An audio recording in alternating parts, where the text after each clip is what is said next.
Good afternoon. So this is Doha Adventure again. So gusto ko lang magpagpintuhan doon sa pag-usapan natin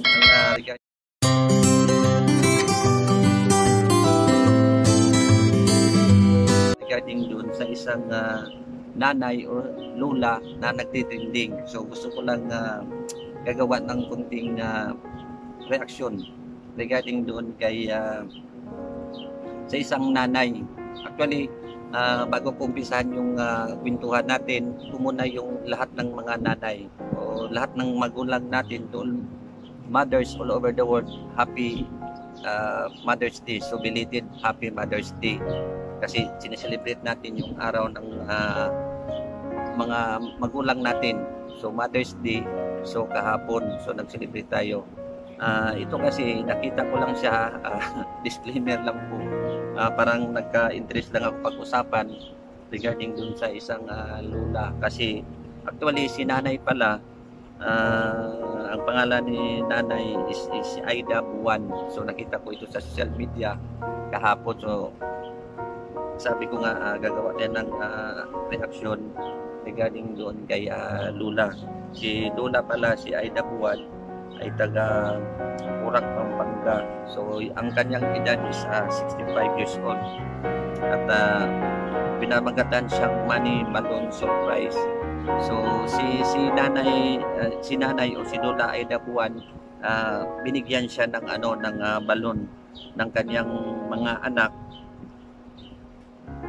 bilang isang surprise. So surprise to. So napanood to, maraming nakapanood. So ang dami kasi mga nagko-comment doon. So iba-ibang mga opinion ng mga netizen. Pinamagatan, ako ay may lobo lumipad sa langit, di ko na nakita, may pira pala. So ibig sabihin, unexpected kasi yung lobo na binigay o niregalo ng anak niya doon kay lola Aida Buwan is meron palang pera. So siyempre ang lola, hindi naman niya alam na may pera yung balon. So nung pagbukas niya, pagtanggal niya sa yellow ribbon is lumipad yung pera. So ganito, nakakatawa yung reaction ng mga netizen or mga viewers kasi unexpected, kaya hindi nila alam na yung ang dami nagsabi na prank lang yung ginawa ng anak niya sa bibigay ng gift at iba-iba ang mga reaksyon. So basahin natin ang mga reaksyon ng mga netizen nung pagbukas ng pagtanggal ni Lola sa ribbon. Kasi yung nakakatawa kasi yung lobo or yung balon nung binuksan, bigla siyang siyempre lilipad yan, di ba? So nung lumipad, nakita niya na meron palang nakakabit o may nakalagay pala na pera. So siyempre, paano niya mahabol? Lumipad na yung balon.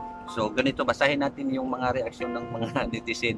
So wala akong magawa. So basahin natin. So sabi ni Emilyn Sagnipang, so ganito yung comment niya doon sa sa pagbukas ni Lola sa balon. Sabi niya, wala na Lola, lumipad na ang pera, kahon na lang ang natira. Kasi nung pagbukas niya doon sa pag-open niya doon sa ribbon, sa ribbon, excited siyang binuksan. So biglang lumipad yung balon. So wala yung pera. Nadala yung pera. Ngayon, sabi naman ni Rita Villanueva Chavez, free money lang pala yun. Hehehe. Yung totoong cash daw na regalo nila ay inabot naman pala sa kanilang nanay pagkatapos lumipad yung free money. So, yun nga, free money lang pala yung pera. Pero ang iba kasi yung mga netizen, akala nila totoong pera yung nakalagay doon sa nakasabit o nakalagay doon sa balon.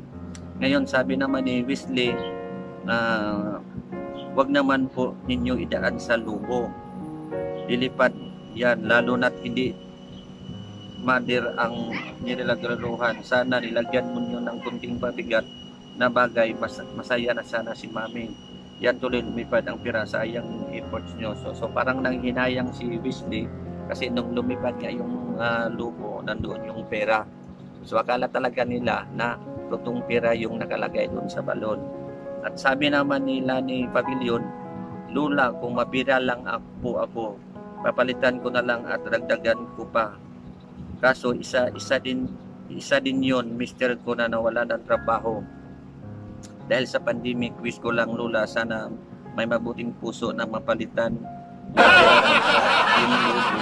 Happy Mother's Day na lang po. So gustong palitan sana ni Lani, kaso lang walang-wala din siya. So naghinayang siya doon sa pira. Sabi naman ni Fit Shanti, sa loob ng bahay na lang sana ginawa at hindi sa open field. Alam naman na lumilipad ang lubo, na-stress tuloy si Lola. So akala kasi ni Fit na totoong pira yung dala ng lubo. So sabi niya dapat doon na lang sana daw doon sa loob ng bahay, hindi sa open field, para just in case na lumipad yung logo, hindi madadala yung pera. So yun ang sabi ni Faith. Ang sabi naman ni Grace Tarakas, imbis na matuwa, ngayon ay nagalit si Lola at sayang yung pera ang lumipad. So akala talaga ng mga netizen o mga viewers na totoong pera yon. So yun ang iba-ibang komento ng mga netizen o mga viewers.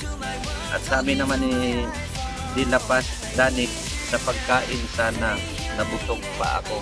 So nanghinayang na siya doon sa pira kasi hindi na nga mapapakinabangan.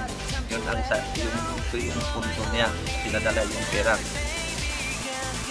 Ngayon, sabi naman ni Adriana Autida Lapos, pira na nga lumipad pa. Alam naman natin na ang lubo ay lumilipad, kaya wag na sanang lubo. Kaya wag na sana sa lubo ilagay ang pira. Nilagyan sana ng mahaba na tali para maabot. So yun ang gustong mangyari ni Ariana. Sana nilagyan na daw ng tali. Tapos ano pa? Sabi ni Vanessa Watabi, ito yung comment niya, ang taba ng utak na nakaisip dito. Huwag ka nang uulit. Isipin nyo na lang na mamigay kayo ng ayuda sa ibang tao. God bless. Ito yung comment ni Vanessa.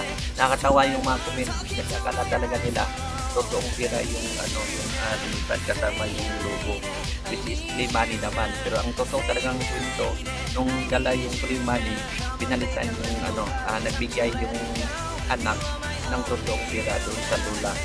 So yun ang istorya. So sabi naman ni Mumbuki, ang talino nung nag-isip surprise, isa kang inyo. So yun ang sabi ni Mum.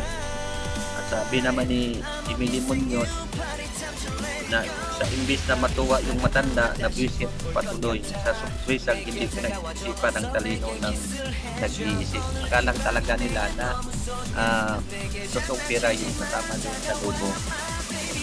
Na surprise, nadala yung pera.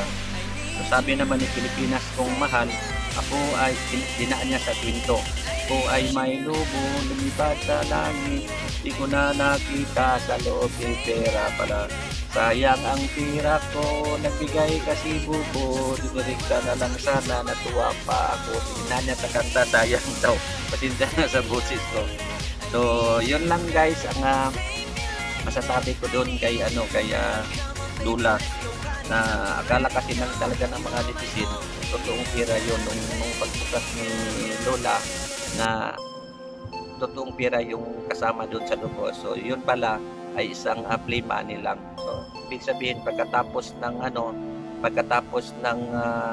tinanggal ni Lola yung ribbon, binigyan siya talaga ng totoong pira o euro cash. So yun ang surprise doon sa anak ni Lola. So once again, belated Mother's Day sa lahat ng mga mother natin all over the world. So especially sa ating mama, sa ating mga minamahal na mga asawa, loved ones.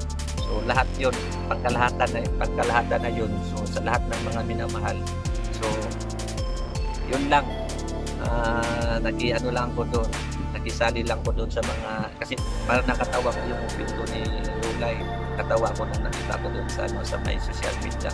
So yun lang, again, nagpintuhan mo na ako sa mamaya video, pahinga mo na ako kasi mamaya kung tayo ng video. So pagpintan ako sa inyo, once again, huwag mong kalimutan subscribe yung channel ko at pakiclick yung notification bell para update kayo sa aking mga video. So ang ganda dito sa may social mamaya mag-ikot tayo para magawa tayo ng maraming video at maka-upload tayo. So abangan nyo ang aking new video. So yun lang po. Maraming salamat. Have a nice day.